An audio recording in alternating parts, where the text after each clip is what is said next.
రైతులకు తెలంగాణ ప్రభుత్వం శుభవార్త చెప్పింది. సోమవారం రైతు భరోసా నిధులను విడుదల చేసింది. ఇప్పటి వరకు 34,75,994 మందికి రైతుల ఖాతాలో నిధులు జమ చేసింది. 2 ఎకరాల వరకు ఉన్న రైతులకు 2,223.46 కోట్లు విడుదల చేసింది. దీంతో కలిపి ఇప్పటి వరకు మొత్తం 37 లక్షల ఎకరాల్లో రైతు భరోసా నిధులు విడుదల అయ్యాయి. దీనిపై మంత్రి తుమ్మల నాగేశ్వరరావు మీడియాతో మాట్లాడారు. బీఆర్ఎస్ పాలన 10 ఏళ్లు రైతులు ఎన్నో బాధలు, కష్టాలు అనుభవించారని అన్నారు. బీఆర్ఎస్ పాలన మొత్తం అధ్వాన్నం అని తీవ్ర వ్యాఖ్యలు చేశారు. 10 ఏళ్ల పాటు టైంపాస్ చేసి ఇప్పుడు సిగ్గు లేకుండా కేటీఆర్ మాట్లాడడం దారుణమని మండిపడ్డారు. 10 ఏళ్లు బీఆర్ఎస్ చేయని మంచి రైతులకు కాంగ్రెస్ ప్రభుత్వం చేసిందని అన్నారు. రైతులు లబ్ధి పొందకుండా కేటీఆర్ కుట్ర చేస్తున్నారని సీరియస్ అయ్యారు.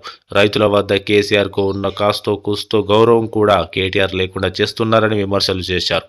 రైతుల ఆత్మహత్యలను ప్రోత్సహించే విధంగా కేటీఆర్ వ్యాఖ్యలు ఉన్నాయని ఫైర్ అయ్యారు. వ్యవసాయ శాఖపై విమర్శలు చేయడం సరికాదని, అభివృద్ధి చూసి కూడా రాజకీయ కుట్రలో భాగంగా విమర్శలు చేస్తే ఎంపీ ఫలితాలు రిపీట్ అవుతాయని హెచ్చరించారు.